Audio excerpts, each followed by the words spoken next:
नमस्कार दोस्तों, आपका हमारे YouTube चैनल ब्राइट फ्यूचर में स्वागत है जी। देखो आज हम क्या है आपको स्क्रीन पे शो हो रहा है, कौन सी लॉ करने जा रहे हैं, law of return to scale. ये जो दोनों लॉ हैं, लॉ ऑफ वेरिएबल प्रोपोर्शन और law of return to scale, इसमें क्या है मोस्टली स्टूडेंट्स को जो कंफ्यूजन आती है, ठीक है जी।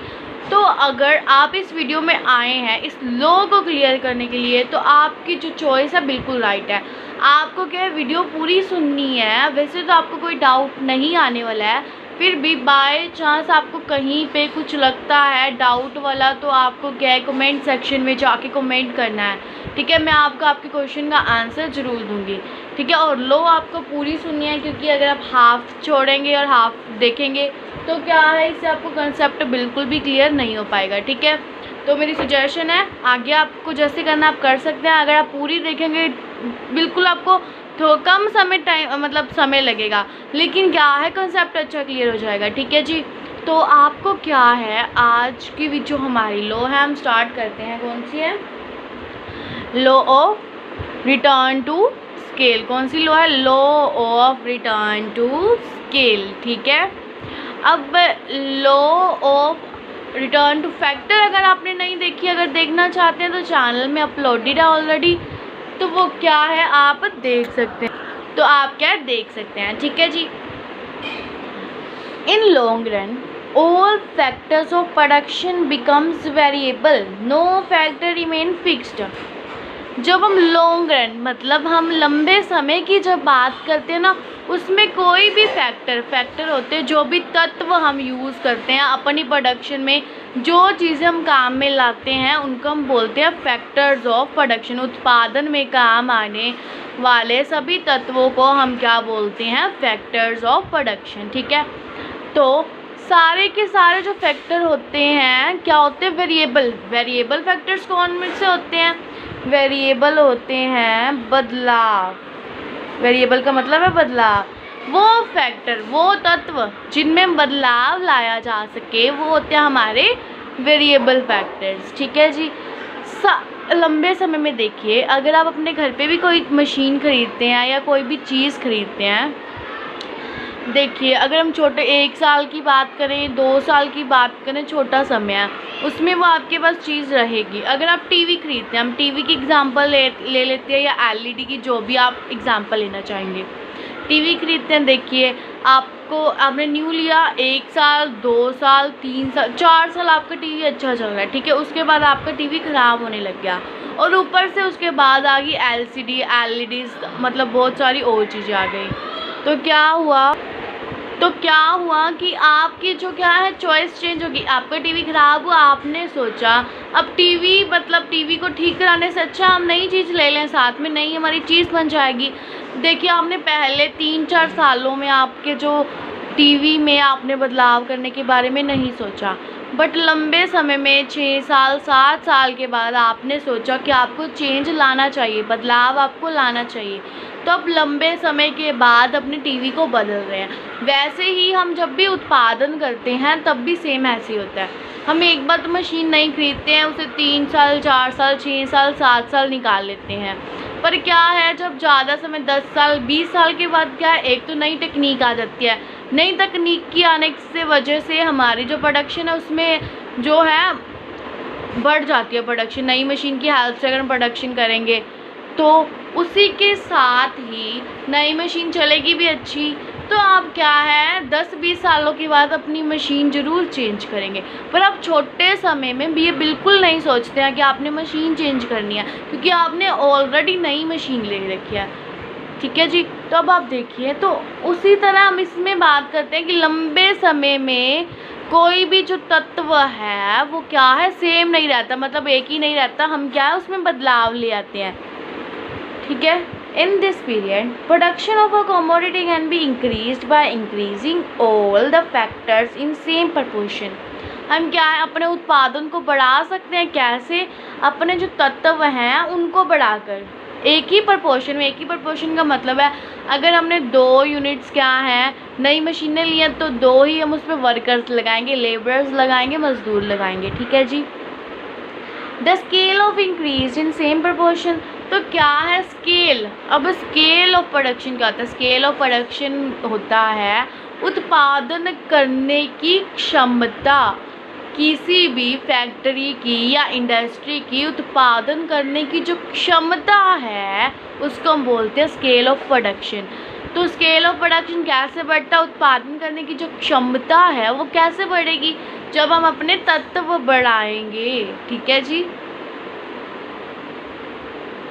And the corresponding behaviour of output is studied as return to scale. और जो ये बिहेवियर है अपने जो तत्वों को बढ़ाने से उत्पादन का बढ़ना, अपने तत्वों को मतलब सेम प्रोपोर्शन में रखने से उत्पादन का भी सेम रहना, और क्या अपने तत्वों को कई बार बढ़ाने से हमारी जो उत्पादन है वो कम हो जाता है। तो इन्हीं सारी चीज़ों की स्टडी को हम क्या बोलते हैं? Returns to scale. ठीक है जी, क्या बोलते हैं? Returns to scale. मुझे लगता है आपको मीनिंग क्लियर हो गया है। अगर आपको मीनिंग क्लियर हो गया है तो वीडियो को जल्दी से लाइक कर दें और चैनल को जल्दी से सब्सक्राइब कर दें, ताकि क्या है आपकी सिस्टर को मोटिवेशन मिलती रहे जी। अगर आपको ज़्यादा अच्छी लगी कमेंट करके मुझे बता दीजिए। अगर कोई डाउट है तो भी आप कमेंट कर दीजिए। ठीक है जी। मैं आपको फिर से मीनिंग क्लियर कर दूँ। रिटर्न टू स्केल में क्या आता है कि हम अपने तत्वों, ज़्यादा समय में हमारे जो तत्व हैं उत्पादन के वो सेम नहीं रहते, एक जैसे नहीं रहते, उनमें क्या है? बदलाव आता रहता है।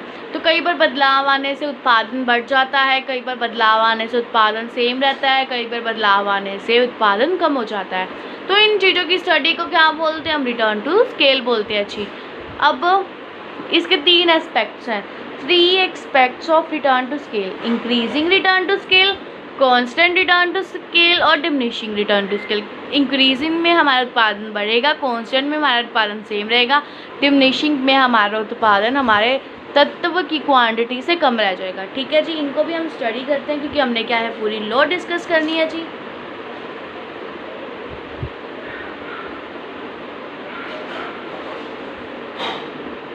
देखिए जी, आपको दिख रहा है जी पहले वाला क्या है? Increasing return to scale. ठीक है जी, क्या है? Increasing return to scale. इसमें क्या है? Increasing returns in scale occur when a given percentage increase in all factor inputs in some constant ratio cause proportionally greater increase in output। जब क्या है हमारे तत्व बढ़ाने से हम जो हमारा उत्पादन है उसमें ज़्यादा ही चेंज आ जाए, मतलब वो ज़्यादा बढ़ जाए, उस कंडीशन को क्या बोलते हैं? Increasing return to scale. जब हमारे तत्वों में बदलाव आने से हमारे उत्पादन में बदलाव आया, बदलाव कैसा आएगा? हमारा उत्पादन बढ़ जाएगा क्योंकि हमने फैक्टर्स बढ़ाए हैं। ठीक है जी। जब बढ़ जाएगा तो उसी कंडीशन को इंक्रीजिंग रिटर्न इन स्केल बोलते हैं। इंक्रीजिंग का मतलब ही बढ़ना होता है। इंक्रीजिंग का मतलब क्या होता है जी? बढ़ना। ठीक है जी। जब भी आप कोई कंसेप्ट क्लियर करते हैं उसका हर एक वर्ड आप जो है अच्छे से देखिए, उसका मीनिंग आपको पता होना चाहिए। एक वर्ड में आपको क्या है नई बात मिलेगी। ठीक है जी। If 10% increase in all factor input causes, अगर हमने 10% जो तत्व अपने बढ़ाए हैं तो उससे क्या है 15% हमारे उत्पादन में वृद्धि हुई है। कितना हमने फैक्टर तो हमने 10% बढ़ाए हैं, 15% हमारी आउटपुट बढ़ गई, हमें क्या है फ़ायदा हुआ। तो क्या है ये? Increasing return to factor. इसकी डायग्राम देखिए मैंने ड्रॉ कर रखी है ऑलरेडी। OY आप नाम दे दें, इसको OX नाम दे दें। ठीक है जी। उसके बाद आप पॉइंट्स मार्क कर लें। 5 का डिफरेंस देखिए। अगर आप अपनी नोटबुक पेन नहीं लेके बैठे हैं, अपनी साथ में नोटबुक पेन जो है ले आइए वीडियो को पुश करके, ताकि आप साथ में डायग्राम ड्रॉ करेंगे, आपकी अच्छी प्रैक्टिस हो जाएगी, आपको डायग्राम अच्छे से आ भी जाएगी। उसके बाद यहाँ पे भी 5 का डिफरेंस लेके करिए जी। ये जो लाइन है ये हमने सेंटर से निकालनी है। सेंटर से निकालने का दैट मीन्स ये वाली लाइन क्या होगी? 45 डिग्री की। कई बार हमारे मन में क्वेश्चन अराइज होता है कि 45 डिग्री की क्यों है? क्योंकि हम इसे सेंटर में से निकाल रहे हैं। ठीक है। ये बिल्कुल पहले जब हमने कोई भी जो तत्व नहीं लगाया, हमारी प्रोडक्शन तब 0 थी। जैसे ही हमने 5 तत्व लगाए हमारी प्रोडक्शन भी 5 हो गई। ठीक है। तो ये 0 से शुरू होता है, ओरिजिन में से निकलता है, इसीलिए इसका क्या है एंगल 45 डिग्री होता है। अब देखिए मेरे पहले क्या थे फैक्टर्स जो थे वो कितने थे 10। मेरी आउटपुट उत्पादन कितना आ रहा था 15। ठीक है जी, आप इसको ऐसे यहाँ से ज्वाइन कर लें।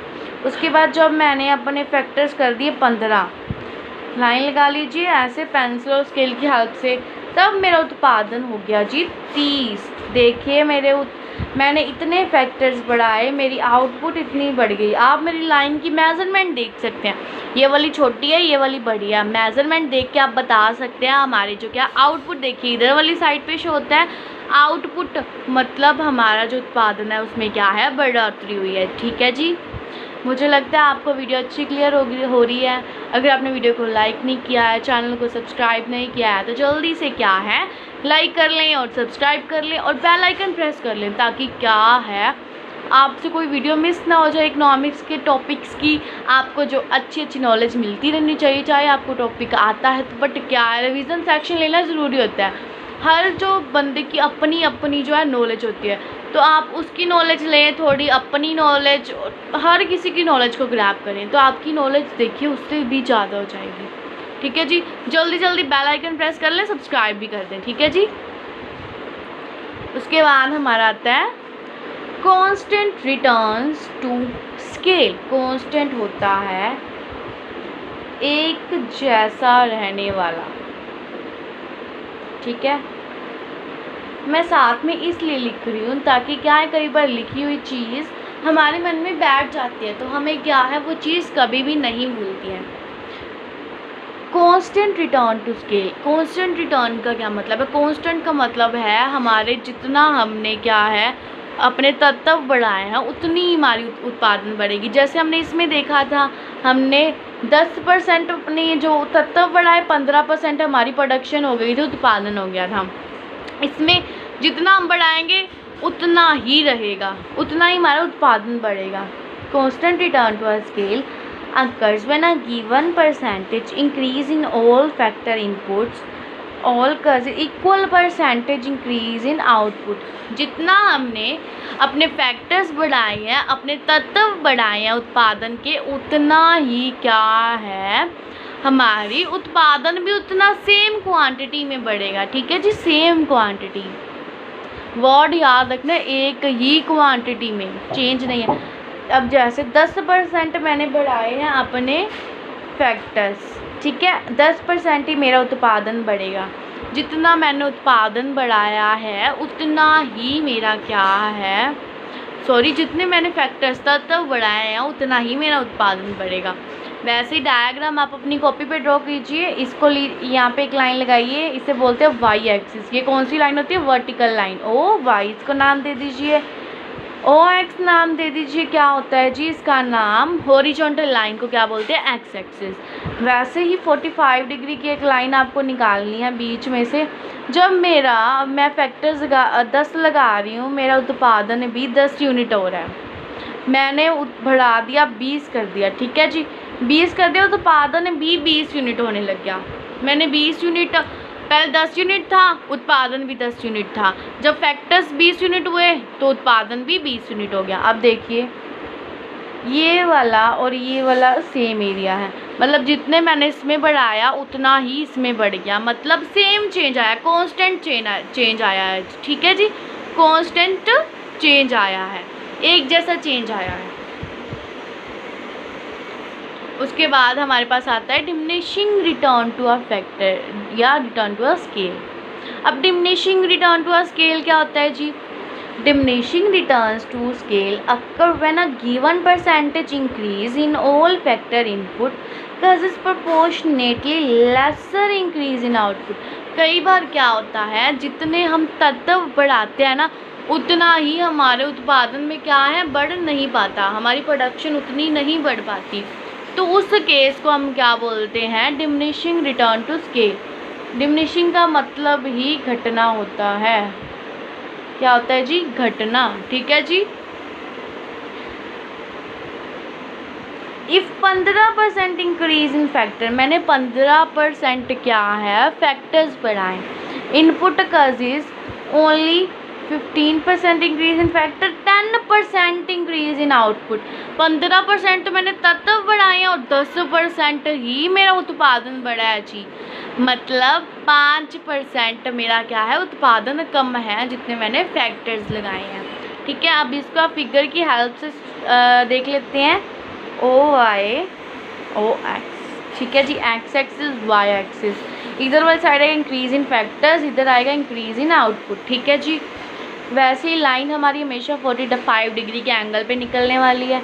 जब मैंने 10 यूनिट मेरे थे, 15 यूनिट फैक्टर के थे, 10 यूनिट मेरा उत्पादन था, मैंने कर दिया फैक्टर्स 25 यूनिट, मेरा उत्पादन कितना हुआ जी, 15। मेरे उत्पादन बढ़ा, देखिए इतना बढ़ा, लेकिन जितना मैंने एफर्ट्स किए, जितना मैंने मेहनत की, उतना मेरा उत्पादन नहीं बढ़ा। ठीक है, कई बार क्या होता है, हम टेस्ट के लिए अच्छा पढ़ते हैं, अच्छा बहुत अच्छा पढ़ते हैं, बट क्या है, मार्क्स फिर भी कम आते हैं, थोड़े ज़्यादा आते हैं, लेकिन इतने ज़्यादा नहीं आते जितने हमने मेहनत किया होता है। ठीक है जी, तो उसी कंडीशन को हम क्या बोलते हैं, डिमिनिशिंग रिटर्न्स टू स्केल। ठीक है जी, तो ऐसे हमारी यहाँ पे लो कंप्लीट होती है, कौन सी, लो ऑफ रिटर्न टू स्केल हमारी है कंप्लीट होती है। अगर आपको इसके पार्ट्स में कोई भी डाउट आता है, आप मुझसे कभी भी कमेंट सेक्शन में पूछ सकते हैं, मैं आपका जो रिप्लाई है ज़रूर करूँगी जी। अगर आपने अभी तक अपनी सिस्टर की वीडियो लाइक नहीं की, चैनल को सब्सक्राइब नहीं किया, तो प्लीज़ कर लीजिए, बेल आइकन भी क्लिक कर दीजिए, ताकि क्या आपको नोटिफिकेशन भी मिल जाए, अगर कोई नई वीडियो आए तो आपसे टॉपिक ना मिस हो जाए जी। अगर आपको कोई और भी प्रॉब्लम आती है तो आप पूछ सकते हैं जी कमेंट सेक्शन में, कोई भी किसी और टॉपिक में प्रॉब्लम आ रही है वो भी आप पूछ सकते हैं। और क्या है, ये लो वैसे कंप्लीट हो गई, बट क्या है, इसमें कुछ जो है कर्जिज वगैरह हमारे रह गए हैं, वो वीडियोस भी जल्दी अपलोड हो जाएंगे, इंक्रीजिंग रिटर्न की और डिमिनिशिंग रिटर्न की। अगर आप वो देखना चाहते हैं तो वो वीडियोस आपको मिल जाएंगी चैनल पे, आप देख सकते हैं आराम से जाके। अगर आपने लो वेरिएबल प्रोपोर्शन अभी तक नहीं किया है तो आप वो भी जाके चैनल पे कर सकते हैं। आपको क्या है, टॉपिक वाइज हर चीज़ मिल जाएगी, आप चैनल में से देख सकते हैं। ठीक है जी, thanks for watching our video. ज़्यादा से ज़्यादा क्या अपने फ्रेंड्स के साथ शेयर करें, ताकि उनको भी क्या है, नए नए टॉपिक्स जो है मिल सके। आपको हमारे चैनल पे शॉर्ट ट्रिक्स भी मिल जाएंगे, अगर आप शॉर्ट ट्रिक्स करना चाहते हैं तो आप वो भी कर सकते हैं। Thanks for watching our video.